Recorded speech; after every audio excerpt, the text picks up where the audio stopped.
Olá, seja bem-vindo ao podcast Endocrino Papers. Aqui discutimos tudo sobre endocrinologia. Eu sou Ícaro Sampaio. Eu sou Eduardo Lapa. E o tema de hoje é tudo o que você precisa saber sobre hipercolesterolemia familiar.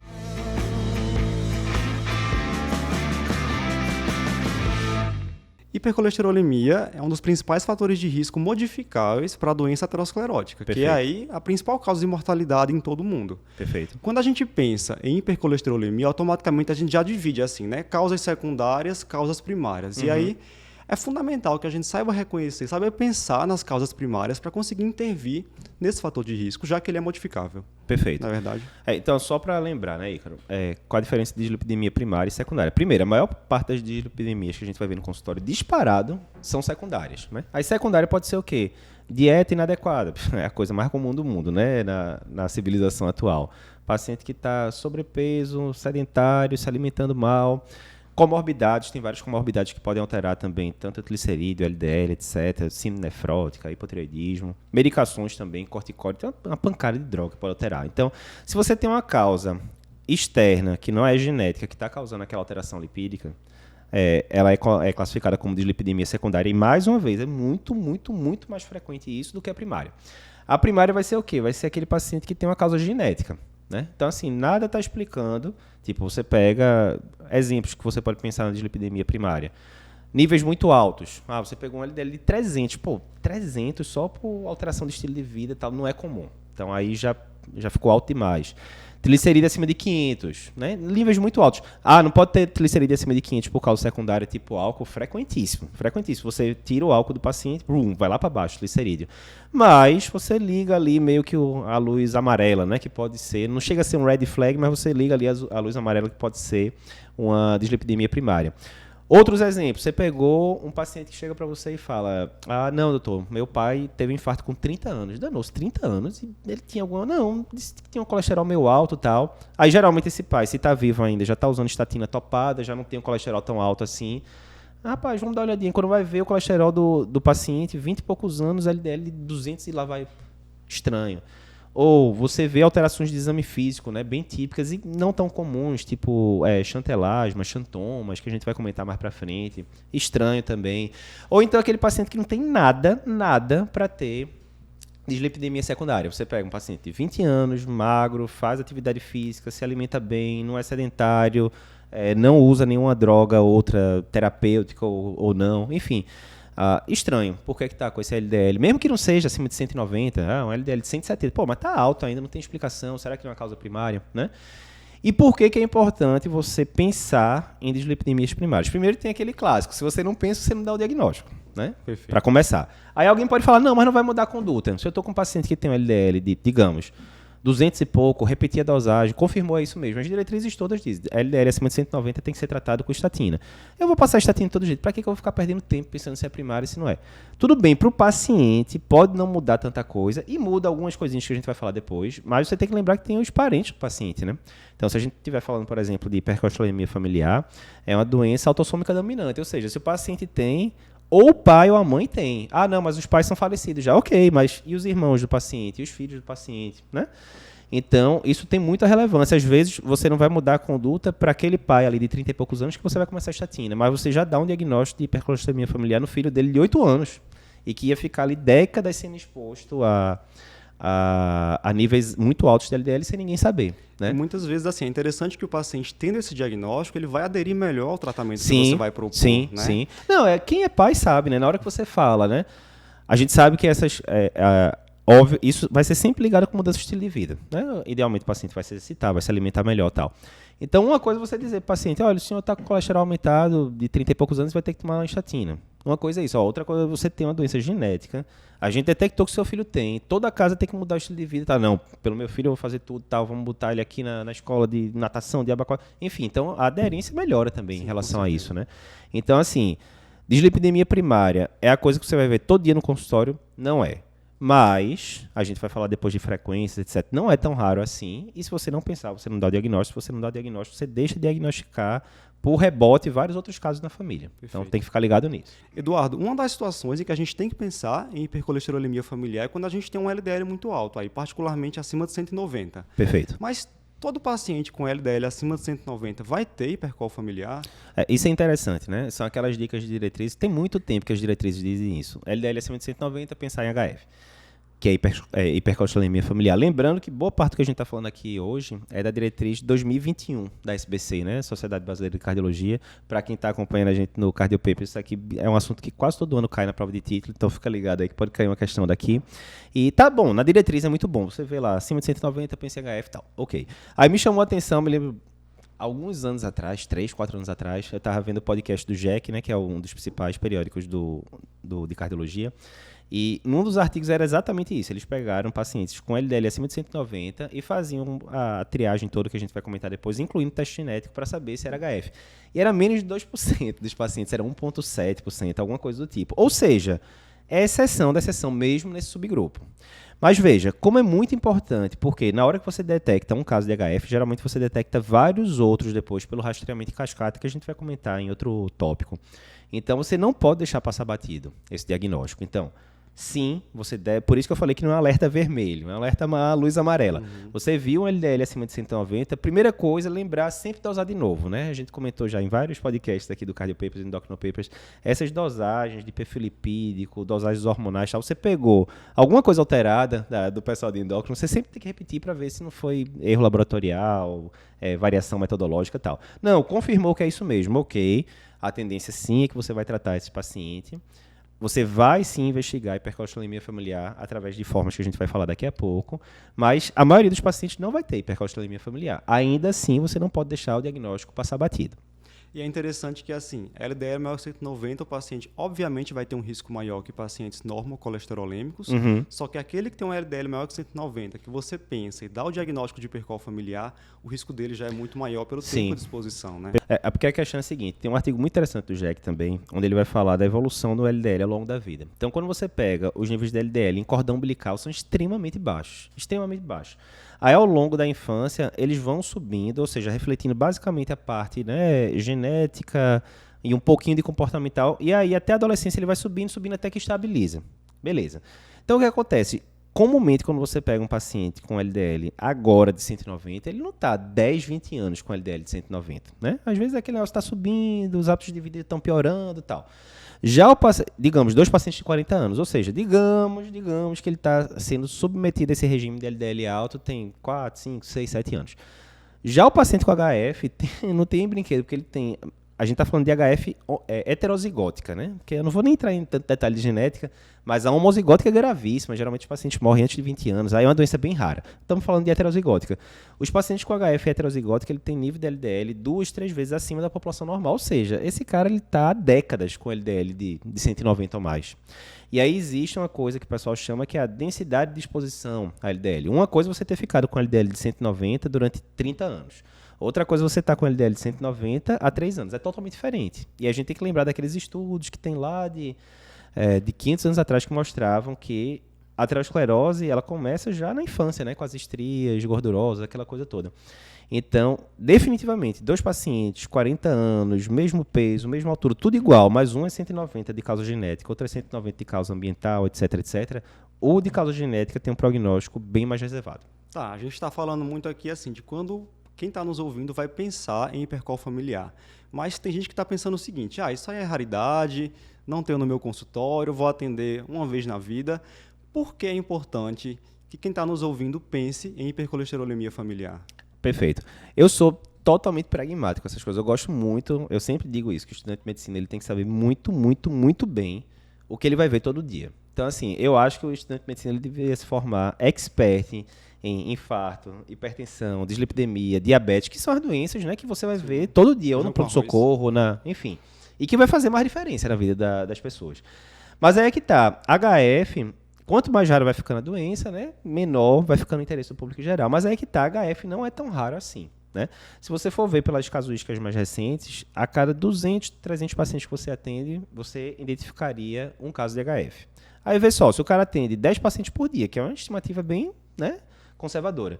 10 por dia, trabalhando de segunda a sexta, são 50 pacientes por semana, são 200 pacientes por mês. Ou seja, todo mês, estatisticamente, estaria passando paciente com HF por você. Mas, Se você é cardiologista, se você é endocrinologista, que a gente sabe que já é uma coisa mais triada, teoricamente você está vendo aí 2, 3, 4 pacientes com HF por mês, né? Dependendo se você está no serviço terciário.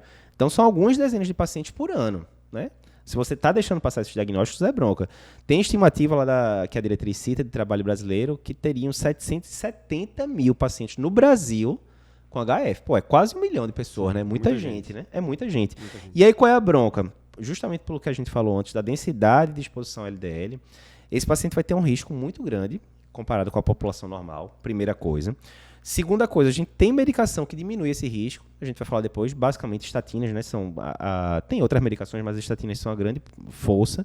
Então, quanto mais cedo você dá esse diagnóstico, mais você pode intervir na vida do paciente. Porque, vê, uma coisa é você falar, alguma hora eu vou ver esse LDL pipocado e vou passar estatina para o paciente, mas é aquela história.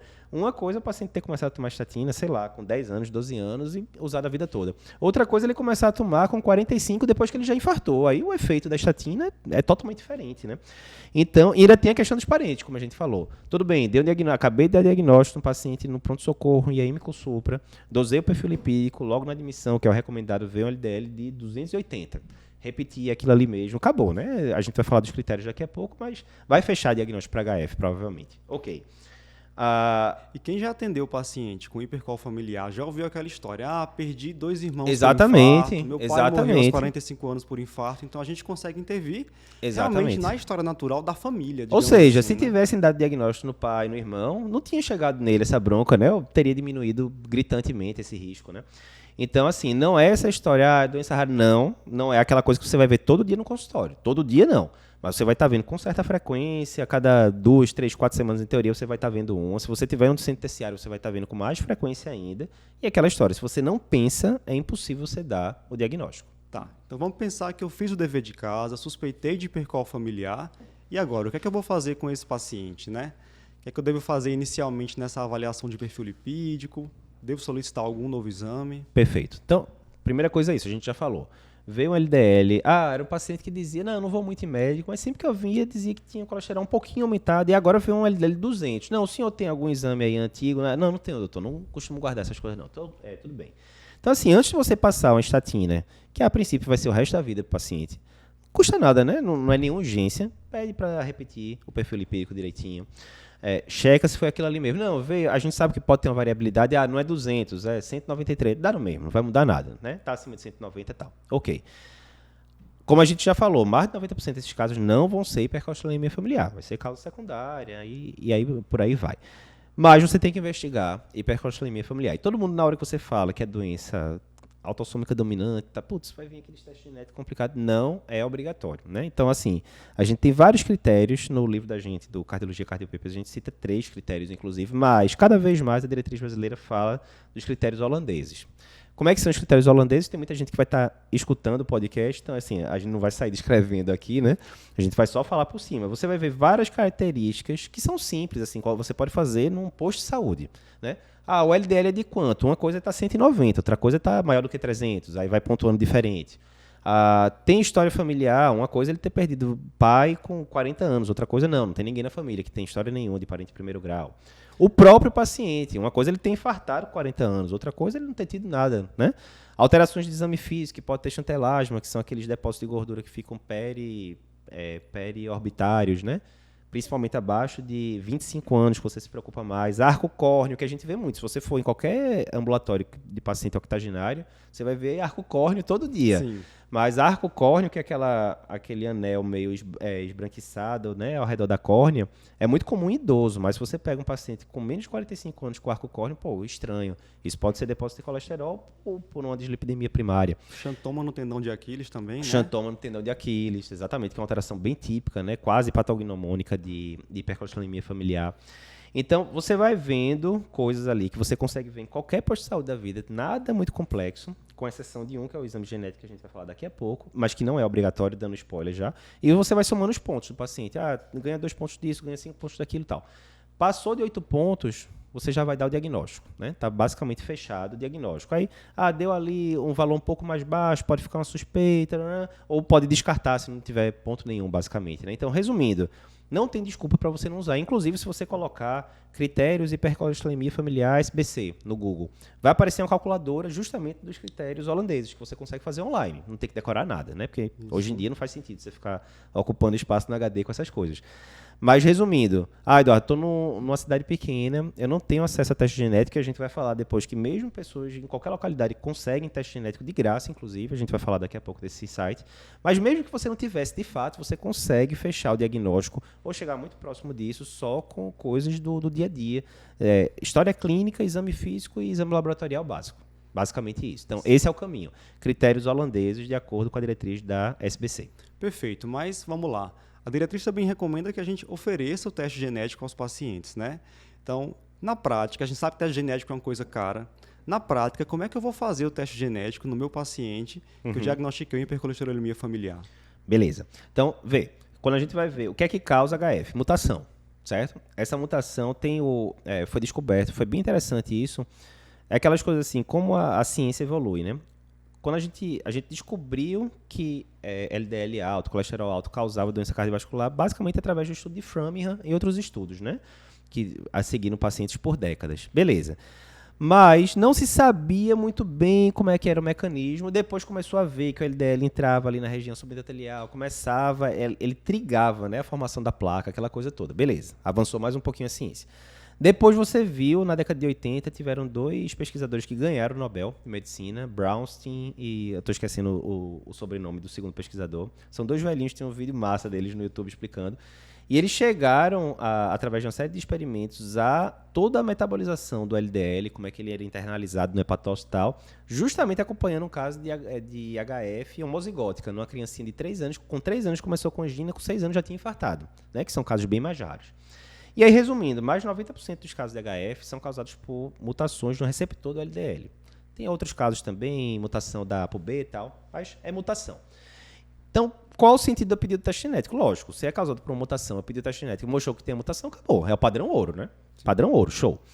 Qual o problema? Alguns problemas. Primeiro, o teste é caro. Então, se você for entrar em laboratórios particulares aí, que tem em vários estados, às vezes 4 mil, 5 mil, ou seja, não é um teste barato para ninguém, né?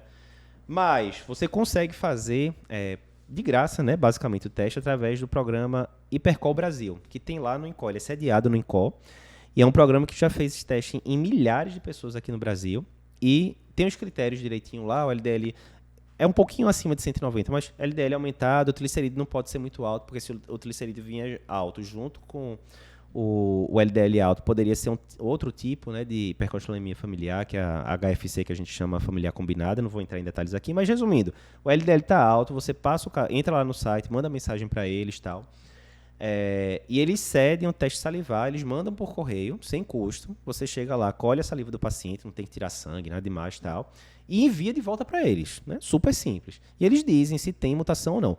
Qual é a grande questão? Eduardo, então quer dizer que se o teste vier positivo, com certeza é HF, sim. Se mostrar a mutação, não tem muita dúvida. E se o teste vier negativo, com certeza não é HF, certo? Errado. Por quê? Porque tem mais de 2.000 mutações que podem causar HF e o teste mede alguma, se eu não me engano, é perto de 10, alguma coisa assim. Ou seja, não precisa ser nenhum Einstein, né, para saber que tem um bocado de mutação que não está sendo medida, porque não são frequentes, né? Eles estão medindo as que são mais frequentes. Então, pode acontecer do teste genético vir negativo e mesmo assim o paciente ter HF. É só você ver os critérios holandeses, né? O critério genético ele já ganha 8 pontos de cara. Então, ele basicamente já fecha o diagnóstico. Mas tem como você fechar o diagnóstico por outros critérios, né? Por outras pontuações e com teste genético negativo. Então, não descarta. Qual é a coisa boa de você ter o teste genético positivo? A partir do momento que eu sei, e a gente vai falar isso depois rastreamento e cascata, eu sei que aquele meu paciente tem uma mutação X. Então, eu posso buscar essa mutação X nos pais deles, nos irmãos deles, nos filhos, se tiver, né? Então, você sabe o que é que está causando. Mas, resumindo, é interessante o teste genético? Grande problema, preço. Como contornar o preço? Através do Hipercol Brasil. Entra lá, hipercolbrasil.com.br, entre em contato com o pessoal é super solícito, e eles vão dizer como é que você consegue fazer esse teste sem custo, basicamente. Beleza. Então, estou com o meu paciente lá, suspeitei de hipercol familiar, apliquei os critérios holandeses, posso ter feito ou não teste genético, confirmei o diagnóstico desse paciente. E agora, como é que eu vou conduzir esse caso? Devo fazer alguma investigação adicional? Beleza. Essa é uma dúvida também frequente. Eu me lembro quando eu estava no INCOR, a gente tinha um rodízio lá de dislipidemia e tinha muito paciente com HF lá para ser um centro terciário. E ficava essa dúvida na época, pede escoricalço, pede angiotoma. Enfim, ficava aquela confusão. Até hoje não se sabe bem ao certo. O que é que a diretriz diz? E aí, mais uma vez, como é aquele tema meio cinzento, vamos ir para o que a diretriz diz. Então, primeira coisa, lipoproteína A, que é uma coisa que tem se discutido muito, né? Porque a lipoproteína A, ela é basicamente um LDL que tem um ApoA ao redor ali, né? É muito parecido com LDL. Um apoazinho, né? Como Isso, o apoazinho. Isso, o apoazinho. E aí o que acontece? LPA, isso também é questão de prova com frequência da gente. É para ficar dosando de rotina nos pacientes? Não é. Mas em pacientes com HF você deve dosar. Por quê? Primeiro, esses pacientes têm uma prevalência aumentada de LPA aumentada, primeira coisa. E segunda coisa, na hora que tem LPA aumentada, isso aumenta o risco cardiovascular dele, que a gente vai comentar daqui a pouco. Então, é para dosar LPA de rotina nesses pacientes pela diretriz. E só precisa dosar uma vez, que é genético, basicamente. Deu normal, acabou, ele não vai aumentar depois. Então, LPA de rotina, interessante. Exame físico, alguma diferença? Fica de olho no chantelasma, arco córneo, que a gente já falou, e palpar o tendão de Aquiles do paciente para xantoma tendinoso, né? Você vai, muitas vezes, não vai ser aquela lesão que você vai estar olhando a olho nu, mas você pegando, você já consegue ver um tendão bem mais espesso do que o normal. Isso aí também já é um fator que aponta para isso. PCR, né, que a gente fala muito, PCR ultrassensível para medir risco cardiovascular, não, a diretriz não diz para fazer. E ela diz que você pode considerar pedir marcadores de aterosclerose subclínica, né, tipo escoricalço, Doppler de carótida, mas assim, indicação 2B, ou seja, indicar ali numa exceção e tal. Teste ergométrico, que alguém podia falar também, eu vou ficar pedindo teste ergométrico de rotina para tentar achar uma isquemia silenciosa e tal.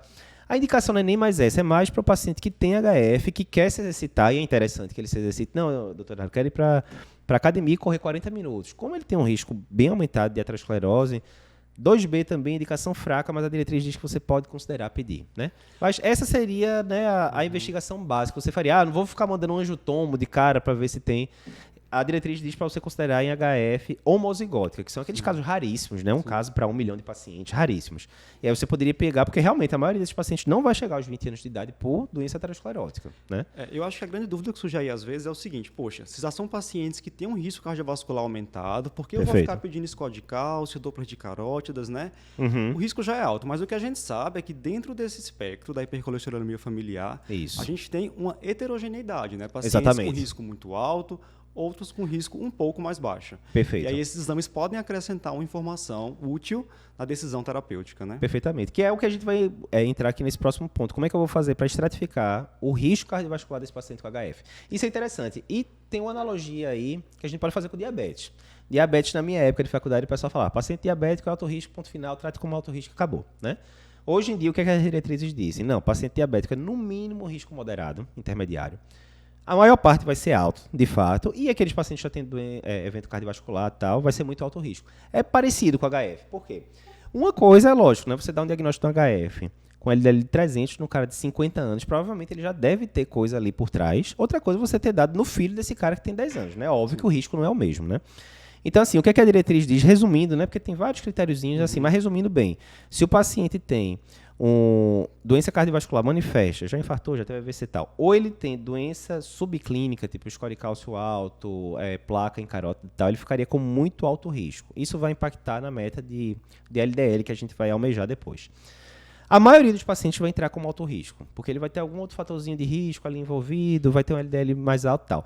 Mas tem aqueles pacientes raros ali que vão ser risco intermediário, que é o cara que tipo, tem um LDL alto, fecha critério, mas não tem mais nada. Não tem nada, não tem hipertensão, não tem obesidade, não tem sedentarismo, não tem tabagismo, não tem nada, né? E aí ficaria ali raramente como um risco intermediário. Então, não, pela diretriz da SBC, não é tudo colocar no mesmo balaio de gato e acabou, não é. Tem essas 3 estratificações, risco intermediário, alto e muito alto.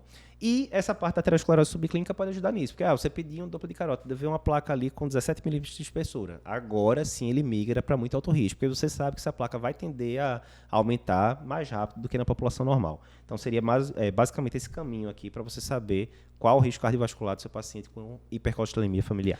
Há um pouco de dúvida sobre a estratificação de risco quando a gente vai partir para os scores de avaliação de risco, né? Então, vou utilizar Framingham, uma crítica, por exemplo, ao uso do Framingham, porque o paciente com hipercolesterolemia familiar poderia ser classificado como sendo de baixo risco, e é um paciente que, pelo tempo de exposição que ele tem à hipercolesterolemia, ele nunca vai ser de baixo risco, né? Então a gente não usa o Framingham. Qual seria a melhor forma, a melhor score, se houver, para a gente avaliar o risco cardiovascular desses pacientes? A diretriz da SBC, ela cita mais de um score, mas o que ela coloca como grau de recomendação maior é esse Safe Heart. Mas assim, sinceramente, eu até prefiro esse esquema que a SBC mesmo coloca, para simplificar, sabe? Quanto mais score, mais complicado vai ficando, né? Então, assim, é basicamente isso que a gente falou, né? O paciente já tem doença cardiovascular, muito alto risco, a maioria vai ficar como alto risco, aí tem subcritérios lá, e uma pequena ali minoria que não tem mais nada, é só o LDL aumentado, ficaria como risco intermediário. Mas, teoricamente, pergunta de prova, Safe Heart seria o que você indicaria pela SBC. Guardar aí a dica, né? Isso. A gente está falando muito de classificação de risco, estratificação de risco, porque isso vai ter influência direta na nossa escolha do tratamento, nas medicações que nós vamos eleger para tratar esse paciente com hipercolesterolemia familiar. Isso. Então, como fazer o tratamento medicamentoso do paciente com hipercolesterolemia familiar? Estatina para todo mundo? Aí mínimo, não vai ter, né? não vai ter muito como fugir. Tem a questão da estatina, a grande bronca de estatina quando você pega, principalmente criança, né? Porque criança a gente não tem, principalmente abaixo de 8 anos, a gente não tem tanta evidência de segurança. Outro grupo seria gestantes, onde a estatina até hoje é considerada proscrita, mas a gente botou um post sobre isso, inclusive, que o FDA está para mudar isso justamente para esse tipo de situação. Você pega uma gestante de muito alto risco, já usa estatina há um tempão, porque tem HF, por exemplo, tal. Você poderia considerar continuar a estatina, mas atenção, isso o FDA disse que vai mudar, não mudou ainda até o dia da gravação desse podcast. Só dando spoilers aí de coisas que devem vir no futuro. Então, assim, muda o estilo de vida sempre, mas assim, com esse nível de LDL não vai dar para brincar muito, você vai ter que começar com estatina com frequência. Aí, que estatina? Se vai estatina 20mg, não. O ideal seria estatina de alta potência, que seria Rosuva 20 ou 40, Tova 40, 80. Com frequência, você vai ter que ir para o próximo estágio, que é associar a ezetimiba de 10. Por que ezetimiba? Porque não pula logo para coisas mais agressivas, tipo inibidor de PCSK9. Primeiro, o preço, né? O principal, se o inibidor do PCSK9 fosse R$10, estava resolvida a parada, né? Mas o principal problema é o preço do inibidor do PCSK9. O segundo problema é que a gente não tem estudo ainda de 10 anos, 15 anos de segmento com o inibidor do PCSK9, enquanto que a ezetimiba já é uma medicação bem mais antiga. Mas como é que seria o meio de campo? Eu vou ter que entrar com MEV, estatina para todo mundo, estatina de alta potência. A depender do risco cardiovascular do paciente, a meta de LDL vai diferindo, né? Então, por exemplo, se for um paciente de muito alto risco, seria LDL abaixo de 50, de risco alto, abaixo de 70 e assim por diante. Mas em todos esses pacientes você deveria almejar uma queda de LDL de pelo menos 50%, certo? Via de regra. Aí beleza, digamos que eu estou com um paciente que é muito alto risco. Ele fez um HF assintomático ainda, eu descobri porque deu diagnóstico no irmão que infartou, enfim. E aí decidi pedir um score cálcio, fiz um score cálcio alto. Então ficou com muito alto risco, certo? Beleza. Comecei estatina no talo, Rosuva 20, aí ele aguentou, não teve mialgia, nada, Rosuva 40, LDL de 70 e pouco ainda. O que é que eu faço? Não está na meta abaixo de 50. Associa a ezetimiba 10, né? Que é basicamente uma prestação só. Beleza. Espera ali uma semana, dosou, baixou um pouquinho, mas foi para 60, ainda está fora da meta. Aí você poderia considerar os inibidores de PCSK9, né? Que a gente tem no Brasil, Volocumab, Alirocumab, basicamente. Mas o grande problema é o preço, como a gente disse, né? Então, associou esses três aí geralmente o inibidor do PCSK9 dá uma pancada danada, né? Aí realmente, e a gente já tem estudo, inclusive, Dr. Raul Santos, que foi meu preceptor lá no INCOC, publica muito. Tem um artigo do New England de 1 ou 2 anos atrás ele entrou como autor, que é justamente o uso de inibidor do PCSK9 em crianças/adolescentes. Um abraço para o Dr. Raul, sempre tira minhas dúvidas que eu não mando por e-mail de dislipidemia. Então seria essa cascata: estatina de alta potência, ezetimiba, inibidor do PCSK9, mantendo um com o outro. Não é, entrei com inibidor do PCSK9, vou suspender o resto. Não, você vai mantendo, vai adicionando. Em casos mais raros, tipo HF homozigótica, que aí definitivamente é a raridade da raridade, você ainda pode ir para outras coisas, tipo lometapida, enfim, mas não vou entrar em detalhes aqui. Mas seria basicamente essa sequência que você seguiria, e isso vai ficar o resto da vida do paciente, né? A princípio.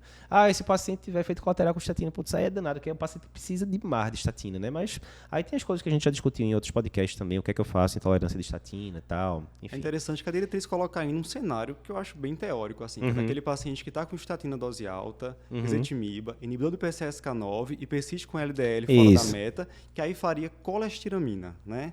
Só Aham. que na prática Cirurgia clínica, também, ele bota lá a indicação isso, 2B e tal, né? Isso. Mas eu acho que a receita de bolo Ah, é essa que a gente aí eu acho que é a conversou, exceção né? da exceção da exceção, né? Que a gente vai manter mais o geralzão. Mas assim, aí é muito importante você estar com o paciente do seu lado, ele entender a importância daquilo, porque não é um examezinho que está alterado, né?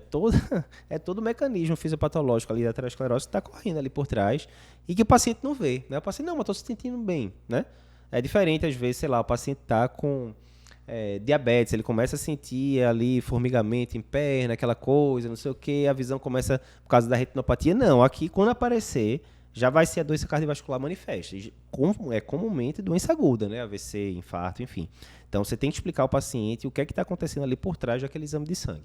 Ótimo. Então, estou com o meu paciente que veio para a consulta por dislipidemia. Pensei em hipercolesterolemia familiar, dei o diagnóstico, estratifiquei o risco cardiovascular desse paciente, iniciei o tratamento com estatina, ezetimibe, ou o que seja, para ficar redondo agora o que é que falta, pensar na família desse paciente, né? Perfeito. Então, como eu vou rastrear os parentes de um paciente com hipercolesterolemia familiar? Perfeito. Então, lembrando de genética, e você que achar que não ia usar genética para nada da época da faculdade, então lembrando de genética, é doença autossômica dominante. E mutações novas são muito raras. Então, assim, basicamente, se você deu o diagnóstico no seu paciente, estou ali com o seu Marcos, 30 anos, fechou o critério ali pelo critério holandês de hipercolesterolemia familiar, é um fato.